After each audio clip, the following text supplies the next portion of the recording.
Moi, j'ai l'impression d'être un escroc, clairement. Depuis quelques années, je sors plus mes poules du tout.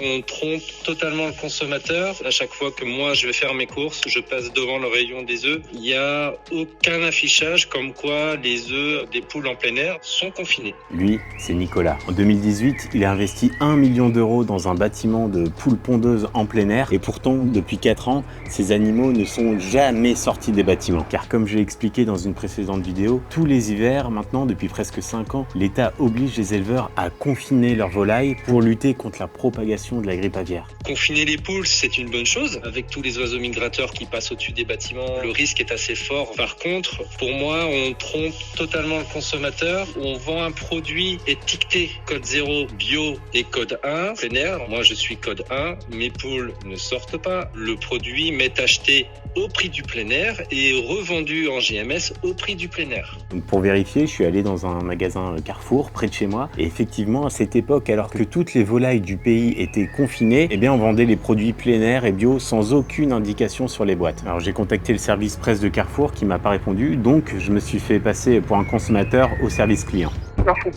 Bonjour, j'ai eu l'impression que mes œufs plein air venaient d'animaux qui n'étaient pas dehors. Alors,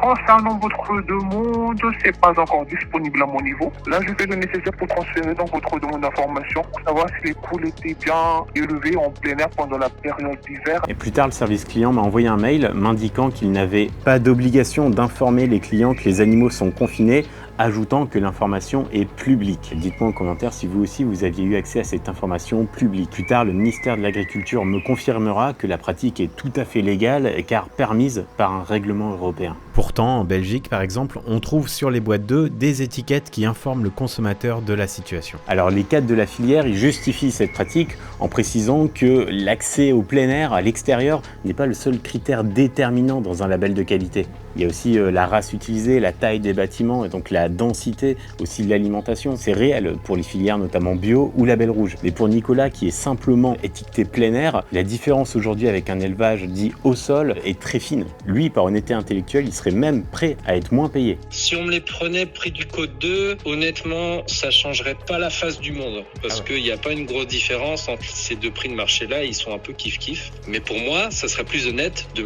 les déclasser en code 2. Par contre, faut prévenir le consommateur absolument parce que il sait pas ce qui se passe dans les bâtiments. Voilà, on cache encore des choses. Maintenant, tu te poses peut-être une question. J'ai dit que le confinement avait lieu habituellement en hiver et pourtant, Nicolas n'a pas sorti ses animaux du tout depuis 4 ans. Alors pourquoi ? C'est assez ironique, mais Nicolas, il me dit que ce serait trop risqué pour des animaux qui ont été habitués à vivre enfermés d'ouvrir subitement les portes vers l'extérieur. Et surtout, il redouterait le jour où, à l'inverse, il devrait à nouveau les confiner de force parce que là, ça peut créer de vraies catastrophes dans les élevages. C'est des animaux qui peuvent se piquer les uns les autres et ça va jusqu'au cannibalisme, des étouffements en masse parce que c'est des poules qui ont peur. Pour découvrir d'autres absurdités du monde agricole révélées par les éleveurs en personne, je viens de sortir un livre enquête sur ce sujet qui s'appelle « Le sens du bétail ».